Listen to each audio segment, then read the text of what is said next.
अन्तत दर्शकबिन शक्तिले गाउँलेहरूलाई जलाएर मारेकै रहेछन् कि अब रामको हार भएकै हो त।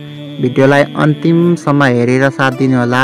शक्ति, दुर्गामा, बिक्की, गुन्डाहरू भने एकदमै रमाइरहेका हुन्छन् दर्शकबिन। त्यतिकैमा राम भने आगोबाट बचेर नाजुक अवस्थामा शक्ति भएको ठाउँमा पुग्छन् दर्शकबिन। अनि रुँदै भनिरहेका हुन्छन्, आखिर मेरो गाउँलेलाई मारे छाडी छैन, सिङ्गो गाउने मसानघाट बनाइस्, लाज समेत छैन, अब म एक्लै कसरी बाँच्नु भनिरहेका हुन्छन् दर्शकबिन।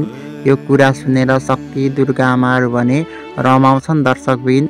गाउने सखाप भयो, अब गाउँमा सुर्ती सिर्जना म मात्रै बाँकी छौँ, भुइँमा बसेर यो सब मेरै कारणले भएको हो, मेरो घमण्डले गाउने सखाप भयो भन्छन् दर्शकबिन।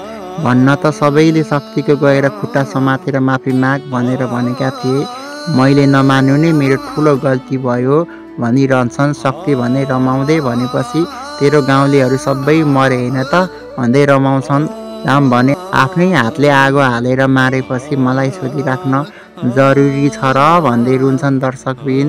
आफ्नै आँखा अगाडि जलेर आथा आथा भन्दै मर्दा पनि मैले केही गर्न सकिनँ भनिरहेका हुन्छन्। उता दुर्गा आमाले भने घमण्ड नगर, शक्ति जस्तो शक्तिशाली मान्छेसँग जोडी खोजिस् भने सर्वनाश हुन्छस्, मैले पहिले नै भनेको थिएँ कि थिइनँ, अब त बल्ल थाहा पाइस् होला नि शक्तिको कति रहेछ शक्ति भनेर भनिरहेका हुन्छन् दर्शकबिन। राम रुएको चाहिँ एकदमै सुहाइरहेको छैन दर्शकबिन, किनकि राम भने एकदमै शक्तिशाली, साहसी अनि आँटी व्यक्ति हुन् जो सानो कुरामा कहिले पनि हार खाँदैनथे। बिक्कीले पनि रामलाई भनिरहेका हुन्छन्, खुब बहादुर भएर ठुलो मान्छेसँग जोडी खोज्दिस् होइन, कस्तो हुन्छ अब त थाहा भयो होला नि, म नामर्द हो भनेर हात खडा गरेर यहाँबाट भाग, त पनि तडपी तडपी मर्छस् भनिरहेका हुन्छन्। राम भने अहिले पनि त मरेकै शरत हो नि, यस्तो जिन्दगी जिउनुको के अर्थ, सक्छौ भने तिमीहरू बाउ छोरा मिलेर मलाई मारेर आँगनमा गाडा, आनन्द हुन्छ, अब म बाँच्नुको कुनै अर्थ छैन, म बाँच्न चाहन्न, मर्न चाहन्छु भनिरहेका हुन्छन् दर्शकबिन। रामले यस्तो भनेको सुन्न नसकेर उता मुना भने एकदमै रुइरहेका हुन्छन् अनि रामको छेउमा जान्छ दर्शकबिन अनि भन्छन्, यो के भयो, यो के सुन्न पर्यो, कसरी यस्तो भयो, यो सुन्नुभन्दा पहिले म किन मरिन, तपाईँलाई यस्तो हालतमा देखेर एकदमै मलाई गाह्रो भएको छ भनिरहेका हुन्छन्। उता शक्ति र दुर्गा आमा भने एकदमै रिसाइरहेका हुन्छन् दर्शकबिन। रामले भने यो सब तेरै कारणले भएको हो भन्दै सबै आरोप जति चाहिँ रामले मुनालाई नै लगाउँछन्। मुना भने सुन्न नसकेर रुँदै रुँदै घरभित्र जान्छ दर्शकबिन। राम भने तिमीहरू सबैजना महान छौ, राम र शक्तिको यो लडाइँ शक्तिले जितेको छ, रामले सधैँका लागि हारेको छ भनेर घरभित्र जान्छ दर्शकबिन। तर रामको अनुहारमा बदलाको भावना र रिस चाहिँ एकदमै बढी थियो दर्शकबिन। यो बदला एक दिन न एक दिन रामले पक्कै लिन्छ दर्शकबिन। शक्ति भने यो हो नि त खेलको असली मजा, 16 वर्षदेखि देखेको सपना पुरा भएकाले रामले हारेकोले एकदमै खुसियाली छन् दर्शकबिन। तर यो खुसी भने केही समय मात्र टिक्न सक्ला दर्शकबिन। उता सुर्ती र सिर्जना भने मरेका गाउँलेहरूको नाममा धामी झाँक्री राखिरहेका हुन्छन्, सबै मरेकै हुन् त भन्दै झाँक्रीलाई सोध्छन्। सुर्ती र सिर्जनाले झाँक्रीले पनि मरेकै हो भनेर भन्छन्। त्यतिकैमा राम त्यहाँ पुग्छ। रामलाई देखेर झाँक्री र सुर्ती भने छक्क परेर डराउँदै झाँक्री त्यहाँबाट टाप भाग्छ। सुर्ती र सिर्जना पनि भूत आयो भन्दै भागिरहेका हुन्छन् दर्शकबिन। तर राम भने म भूत होइन, म जिउँदै छु भन्छन्। सुर्ती र सिर्जना भने यो चाहिँ कसरी बाँच्न सफल भयो भनेर अचम्म पर्छन्। अब हामीलाई यसले बाँकी नराख्ने भयो भन्दै बहाना बनाउँदै रुएको नाटक गर्दै रामको छेउमा जान्छन्।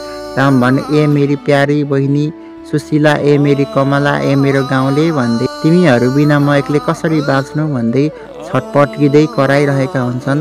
सुर्ती र सिर्जना भने बहाना बनाउँदै कसरी भयो यो, कसले गर्यो भन्दै नाटक गरिरहेका हुन्छन् दर्शकबिन। मुना भने रुँदै बसिरहेका हुन्छन्।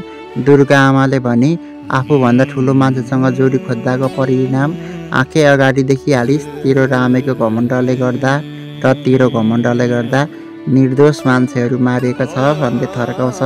तैँले अब बिक्कीसँग बिहे गर्नुपर्छ भन्छन्। मुना भने म गर्दिनँ भन्छन्। तेरो रामेलाई मारिदिन्छु भनेपछि रामेलाई केही नगर्नुस् म बिक्कीसँग बिहे गर्न तयार छु भनेर भन्छन्। बिक्की भने विगतलाई सम्झिरहेका हुन्छन्। हामीले बाघको डम्मरुलाई मारेर बाघलाई घाइते बनाएर ठुलो गल्ती गर्यौँ जस्तो लाग्दैछ भन्छन्। यत्तिकैमा सुर्ती र सिर्जना आउँछन्। रामे त बाँचेको रहेछ भन्छन्। तर यो कुरा सबै शक्तिलाई थाहा भइसकेको थियो दर्शकबिन। रामेलाई आजै मारिदिन्छु भन्छन्। शक्तिले उता सुर्ती र सिर्जना भने नमानोस् भन्छन्। शक्तिले भने एउटा सर्त मान्नुपर्छ रामले अनि मात्र रामलाई छोडिदिन्छु भन्छन्। शक्तिको सर्त भने सबैको अगाडि रामले टाउकोले खुट्टा ढोकेर माफी माग्नु पर्ने थियो। सुर्ती र सिर्जना भने म रामलाई मनाउने कोसिस गर्छु तर रामलाई केही नगर्नुहोस् भन्छन्। राम भने घरको लाल पूर्जा दिदीहरूलाई छोडेर झोला बोकेर गाउँ छोड्न लागिसकेका थिए दर्शकबिन। उता सुर्ती र सिर्जना पनि रोइरहेका हुन्छन्। भाइ गाउँ नछोड भनेर रामलाई कति फकाउँछन् तर राम भने गाउँमा बस्न मानिरहेका हुँदैनन्। शक्तिले मार्छ भनेर शक्तिको चिन्ता नगर भाइ, शक्तिलाई म मिलाउँछु भनेपछि रामलाई जबरजस्ती राख्छ दर्शकबिन। रामले शक्ति, बिक्की, दुर्गा आमा र चम्पाको खुट्टा ढोकेर मबाट गल्ती भएकै हो, मैले आफ्नो औकात भुलेर मैले आफूभन्दा ठुलो मान्छेसँग जोडी खोज्नु नै मेरो गल्ती हो भनेका छन् दर्शकबिन। रामले त्यति भनेको सुनेर दुर्गा आमा, बिक्की, शक्ति, सुर्ती, सिर्जना, चम्पा भने एकदमै खुसी भइरहेका हुन्छन्। मुना भने एकदमै दुखी हुन्छन् किनकि आफूले माया गरेको मान्छे त्यसरी दुख्दाखेरि कसलाई माया लाग्दैन र दर्शकबिन।